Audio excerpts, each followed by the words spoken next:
الله الرحمن الرحيم. اليوم ان شاء الله نبدي فصل جديد، الفصل الثاني. طبعا الفصل الثاني حناخذ المواضيع المهمه فيه. راح نبدي اليوم موضوع جدا مهم اللي هو قوه دافعه كهربائيه حركيه. نشوف شنو معنى قوه دافعه كهربائيه حركيه. بالبدايه هنا راح نجي نشرح شلون نحصل عليه. فنفرض انه انا عندي مجال مغناطيسي منتظم باتجاهه الى داخل الصبوره. نجي نحو الداخل. هنا إذا عندنا ساق موصلة، إذا أستخدم ساق موصلة، هاي الساق الموصلة خلي داخل هنا مجال مغناطيسي ومنتظم، وهاي الساق راح أسحبها بسرعة V بالغلاف V وتكون عمودية على المجال المغناطيسي المنتظم. فنشوف شو اللي راح يصير عندي هنا. هاي الساق لما راح تتحرك داخل هذا المجال المغناطيسي بصوره عموديه عليه، هنا ايش راح يصير عندي؟ راح تتولد قوه دافعه كهربائيه حركيه على طرفي الساق، يسموها ايموشنال. ننزل الرمز اي موشنال. خلينا نجي نشوف شنو القوه الدافعه الكهربائيه الحركيه شلون تولدت عندي داخل هذا المجال المغناطيسي المنتظم. هنا اثناء حركه الساق نحو اليمين، طبعا هذا المجال المغناطيسي هو منتظم واتجاهه نحو الداخل. عندي هنا الانطلاق مالتي للفي السرعه اللي تتحرك بها هاي الساق طبعا باتجاه اليمين، فهنا عندي هاي الساق راح تتاثر قوه مغناطيسيه، راح تتاثر بها قوه مغناطيسيه، هاي القوه المغناطيسيه نسميها اف في 1. هاي القوه شو تساوي؟ كيو في بي ساين ثيتا. طبعا هنا شفنا في الانطلاق كثافه الفيض المغناطيسي وعندي ساين ثيتا. طبعا هاي الثيتا هي الزاويه بين الانطلاق وبين طبعا حركه الساق وراء الساق وكثافه الفيض المغناطيسي. بما ان هنا الساق اللي جاي تتحرك عندي هي بصوره عموديه، فاذا هنا عندي الزاويه مالتي الزاويه 90، وكنا نعرف ان ساين 90 يساوي لي صفر، فاذا هذا القانون اف بي 1 القوة المغناطيسية المؤثرة. فهنا شو تساوي؟ كيو شفنا في الانطلاق في كثافة الفيض. نجي هنا هسه خلينا نشوف هاي القوة المغناطيسية شو اللي راح يسوي هذا الساق؟ اللي راح يسويه هو كالآتي. هاي هنا بما ان الساق تتحرك عندي داخل هذا المجال المغناطيسي راح تاثر بنا قوة مغناطيسية، هاي القوة المغناطيسية راح تفصل الشحنات، تعزل الشحنات اللي تولدت على هاي الساق. هنا طبعا اتجاه القوة المغناطيسية راح يكون نحو الأعلى بصورة موازية للساق، وعندي هنا راح تعزل الشحنات الموجبة عن السالبة، تعزل الشحنات الموجبة عن الشحنات السالبة. طبعا هنا هسه عندنا احنا أثناء حركة هاي الساق إنها تأثر القوة المغناطيسية تتولد هنا شحنات موجبة وشحنات سالبة. باستمرار الحركة هنا وتزداد هنا عندي الشحنات الموجبه والشحنات السالبه، حيتولد عندي هنا فرق جهد كهربائي بين طرفي الساق، وهذا يؤدي الى توليد شنو؟ تولد مجال كهربائي، يعني حيتولد هنا عندي مجال كهربائي بالنسبه لهذا الساق. هذا المجال الكهربائي طبعا احنا كنا نعرف المجال الكهربائي دائما اتجاهه من الشحنات الموجبه الى الشحنات السالبه، فراح يكون اتجاهه نحو الاسفل. هذا المجال الكهربائي راح يمتلك قوه كهربائيه، المجال الكهربائي هذا راح يمتلك قوة كهربائية، ناخذها بهاي العلاقة. معنى القوة الكهربائية تساوي الشحنة في المجال الكهربائي، الشحنة في المجال الكهربائي. إذا نضوع هسه على القوة المغناطيسية وعلى القوة الكهربائية، أنا عندي هاي لأن القوتين إذا نشوفهن اثنيناتهن على خط فعل واحد، خط فعل مشترك هنا متعاكسات بالاتجاه، وعندما تصل هاي القوتان الى حاله الاتزان، طبعا راح نقدر نسميها المعادله واحد، هاي معادله اثنين. بعدين القوتين لما نوصل الى حاله الاتزان، شو اللي راح يصير عندي هنا؟ راح تتساوي القوه المغناطيسيه وهي القوه الكهربائيه. تساوي القوه المغناطيسيه وهي القوه الكهربائيه، يعني نقدر نقول هنا انه ذي المعادلتين متساويات، وراح يصير عندي هنا القوه الكهربائيه تساوي القوة المغناطيسية. طبعا الشحنة نقدر نحذفها من طرفين. نجي على المجال الكهربائي. عندي علاقه بالنسبه للمجال الكهربائي، من هنا العلاقه تقول ان المجال الكهربائي يساوي انحدار الجهد. انحدار الجهد، طبعا هاي فرق الجهد على طول الساق. راح نسوي، راح اشيل هذا المجال الكهربائي واعوض علاقه انحدار الجهد لمكان المجال الكهربائي. راح يصير عندي هنا انحدار الجهد يساوي لي طبعا شفنا نار كتبناها، وقع عندي هنا شنو؟ عندي انطلاق في كثافه الفيض، وراح ننقل طول الساق للطرف الاخر، حيصير عندي هنا فرق الجهد يساوي في هذا بالنسبه لانحدار الجهد. هاي فرق الجهد هنا دلتا في، راح اغير اسمها اسميها القوه الدافعه الكهربائيه الحركيه في ال. فاذا هنا صار عندي القوه الدافعه الكهربائيه الحركيه تساوي الانطلاق الساق في كثافه الفيض المغناطيسي في طول الساق. هاي علاقه جدا مهمه في مسائل اللي تخص موضوع القوه الدافعه الكهربائيه الحركيه. طبعا هذا الموضوع من المواضيع المهمه جدا بالامتحان الوزاري اللي دائما تتكرر عليه، يعني اكثر السنين تجي عليه مسائل او على شكل صيغه اسئله شرحيه. العلاقه تقول هنا القوه الدافعه الكهربائيه الحركيه تساوي في بي ال. هسه نقدر من خلال هذا القانون عندنا سؤال مهم ايضا بالامتحان الوزاري. السؤال يقول على ماذا تعتمد القوه الدافعه الكهربائيه الحركيه؟ هاي الايموشنال، اذا بدنا نشوف السنه على ماذا تعتمد، نقدر من خلال هذا القانون نعرف ان هي تعتمد اولا على انطلاق الساق، اثنين كثافه الفيض المغناطيسي، ثلاثه طول الساق، وعندي نقطه رابعه اللي هي الزاويه ثيتا، او نقدر نقول وضعيه الساق بالنسبه للمجال المغناطيسي. هسه احنا هنا قلنا ثيتا 90، وهنا كان قيمه الساين 90 ونصف عفوا 1 هنا، فما اخذنا قيمتها. هنا اذا جبت هاي الساق صوره غير عموديه، فرضا جبت هاي الساق تعمل زاويه معينه ويا المجال المغناطيسي، هنا راح ناخذ الزاويه ثيتا تكون من ضمن القانون. يعني هنا احنا بهاي الحاله اخذناها لان هي كانت عموديه فاهملنا تاثيرها قيمتها 1، بس هنا اذا جبت الزاويه غير زاويه 90، فهنا عندي هاي الساق او الزاويه هنا ثيتا تكون من ضمن الشغلات اللي تعتمد عليها القوه الدافعه الكهربائيه الحركيه. فاذا نقدر نقول هنا ان القوه الدافعه الكهربائيه تعتمد على اولا انطلاق الساق، اثنين تعتمد على تعتمد هنا على كثافه الفيض المغناطيسي، وينجن القانون عندي هنا طول الساق،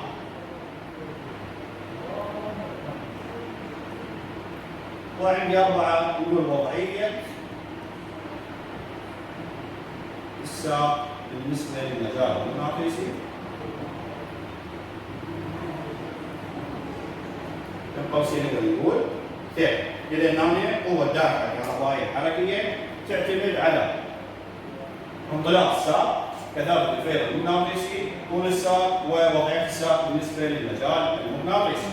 هاي بالنسبة للقوة الدافعة الكهربائية الحركية.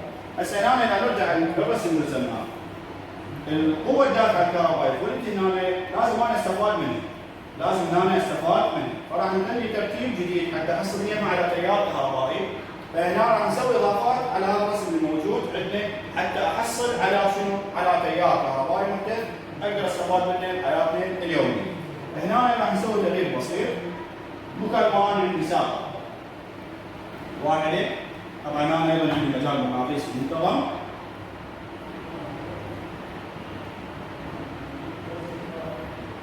هنا راح استخدم سكه موصله على شكل حرف يو بهاي الصوره،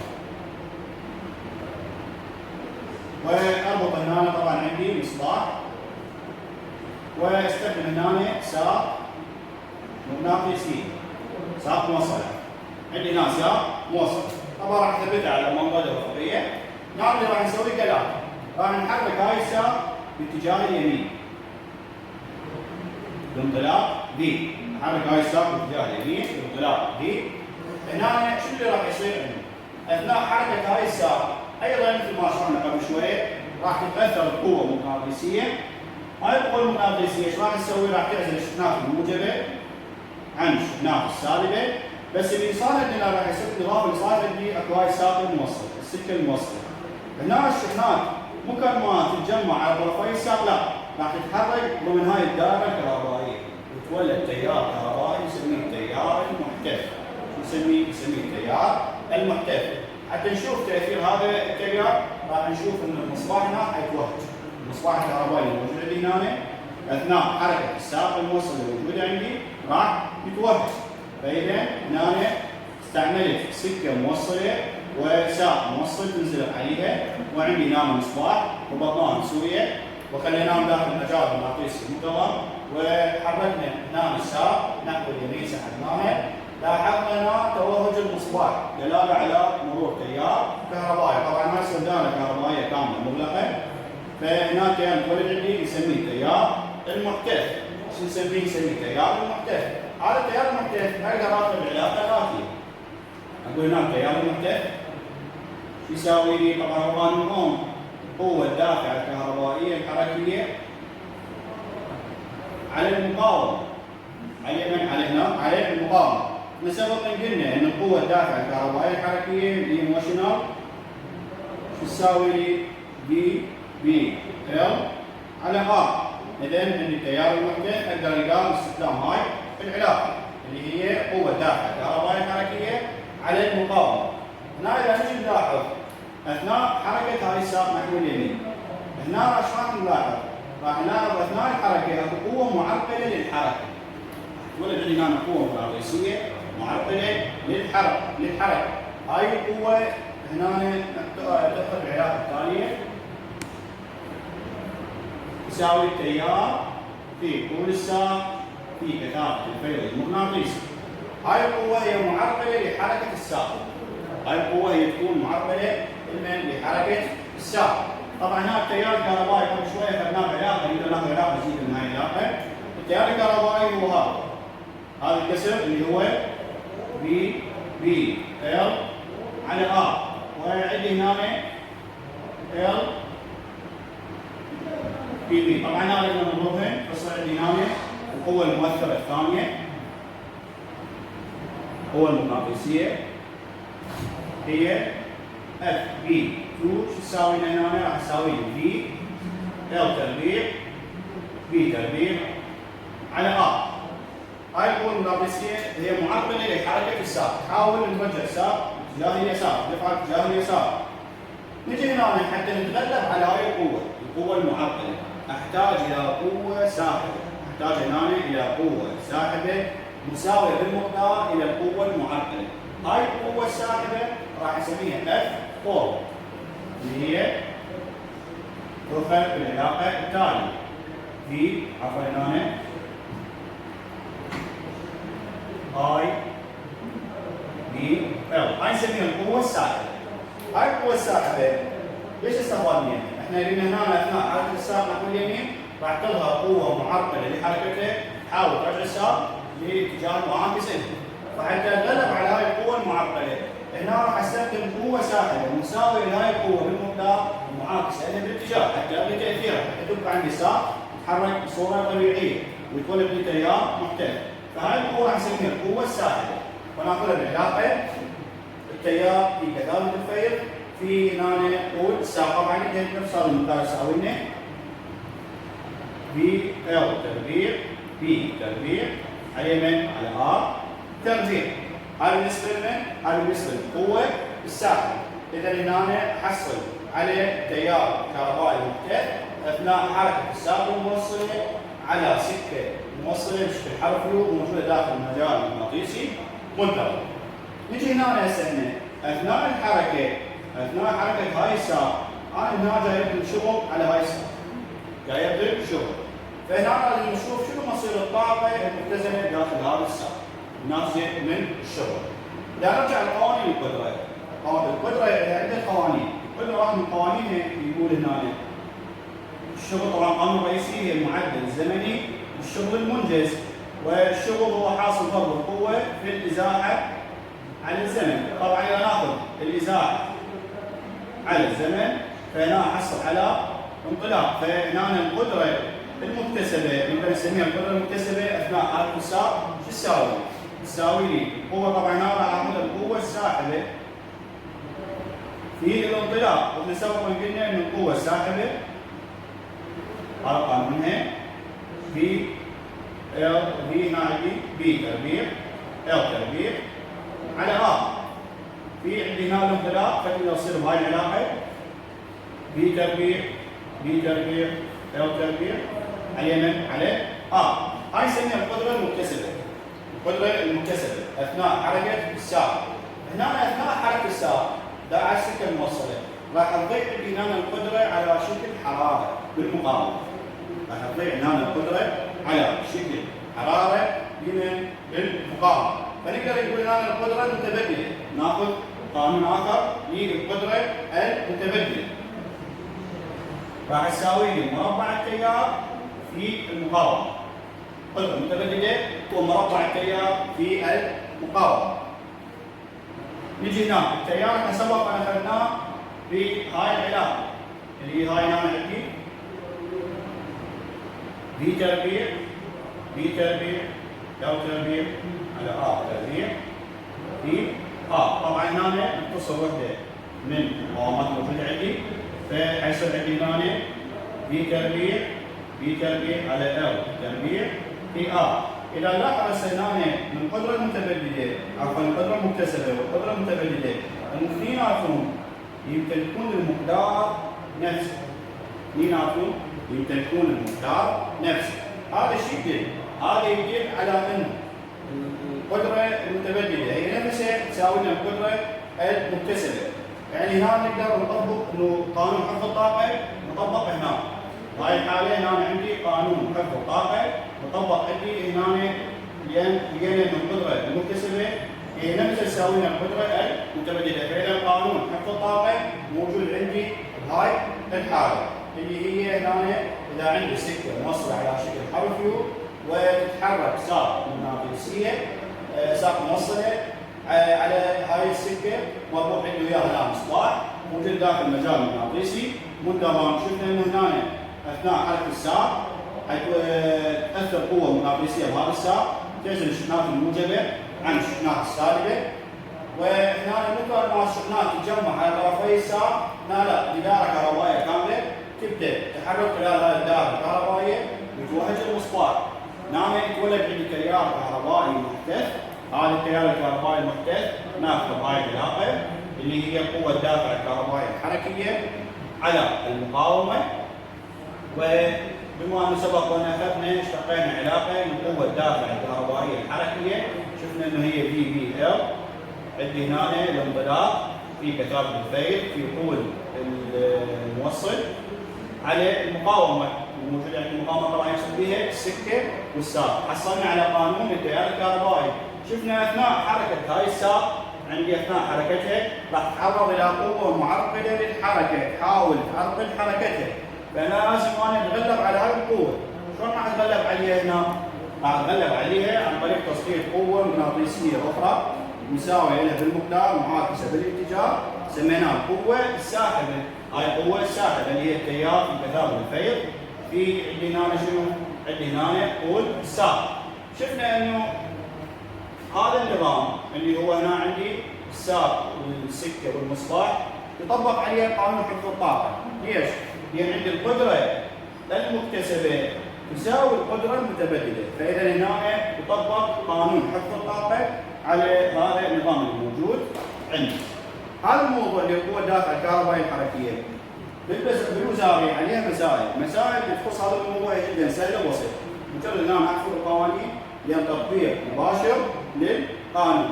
بالنسبه للقدره هنا القدره اقدر عندي ثلاث طرق او ثلاث قوانين اخذ بها موضوع القدره. عندي اقدر اقول القدره هنا هي حاصل ضرب قوه الدافع الكهربائيه الحركيه في تيار.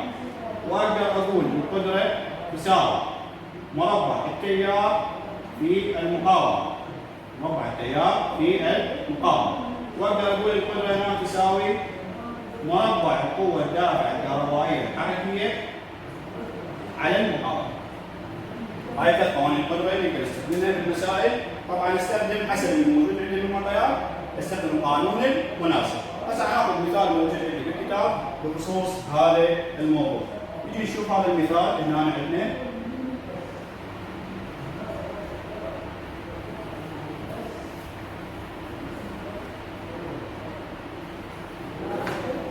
المثال يقول كالآتي: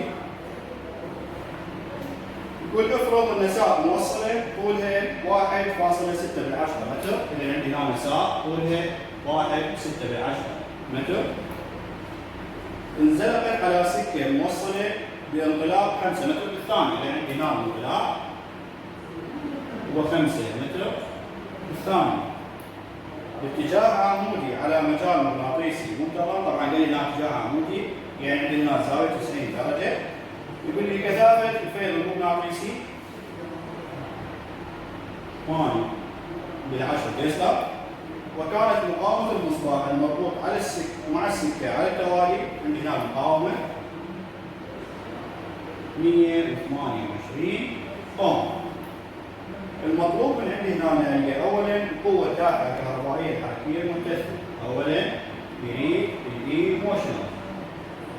ثانيا يريد التيار المحتث. ناقل من عندي رجال التيار المحتث اللي يريد التيار. ثالثا يريد القدره الكهربائيه المجهزه للمصباح. يعني ثاني يريد البي. هنا البي عندي مجهول. خلاص من فنجي هنا بالنسبه لهذا السؤال. عندي هنا ساق انزلقت على سكه موصله، وهاي الساق طولها انطانيان موجود، السرعه او الانطلاق الحركي موجود ايضا، كثافه الفيض المغناطيسي المجال المغناطيسي موجوده، وانطاني مقاومه المصباح والسلك. اول مطلب قال لي هنا قال لي القوه الدافعه الكهربائيه الحركيه، فحتى القى القوه الدافعه الكهربائيه الحركيه نستخدم قانونها. طبعا هنا نجي بالحل. اولا الاي موشنال. الاي موشنال هنا شو تساوي القوه الدافعه الكهربائيه الحركيه؟ القانون مالته يقول في بي ال، انطلاق وكثافه الخيط في طول الساق، وكافه الموجودات عندي من ضمن المعطيات. الى هنا قانون جاهز للتعويض. نجي الانطلاق هنا عندي بالسؤال 5. في عندي هنا كثافه الفيض هي 8/10 في طول الساق 1.6 متر، وهنا حيطلع لنا المقدار 6.4 فولت. زين، هذا بالنسبه للمطلب الاول. المطلب الثاني طلب التيار المحتث. التيار المحتث بنستخدم قانون اوم. قانون اوم هنا يقول القوه الدافعه الكهربائيه الحركيه على المقاومه. ونجي هنا عندي القوه الدافعه الكهربائيه الحركيه لقيناها بالمطلب الاول 6.4. المقاومه الثانيه 128 اوم، ويطلع لي 5% امبير. المطلب الثالث طلب عندي هنا قدره المصباح. احنا سبق قلنا هاي قوانين القدره موجوده قدامي. هاي قوانين اخرين ووسط حسب الموجود عندي يطلع الناتج نفسه. فناخذ هذا القانون يقول لنا القدره تساوي مربع التيار في المقاومه، والتيار اللي لقيناه 5% تربيع في المقاومه 128، وحيطلع لي 130% واط مقدار القدره. مسائل دائما مسائل القوه الدافعه الكهربائيه الحركيه هي سهله. الحل مالتها يكون دائما مختصر مثل القانون، نعوض بالقانون يطلع لنا الناتج مباشره. يعني هنا المطلوب من عندي انه انا احفظ القوانين. اذا احفظ القوانين بصوره صحيحه راح اسيطر على مسائل هذا الموضوع. والى هنا تنتهي محاضرتنا. ان شاء الله نعطيكم محاضرات قادمه.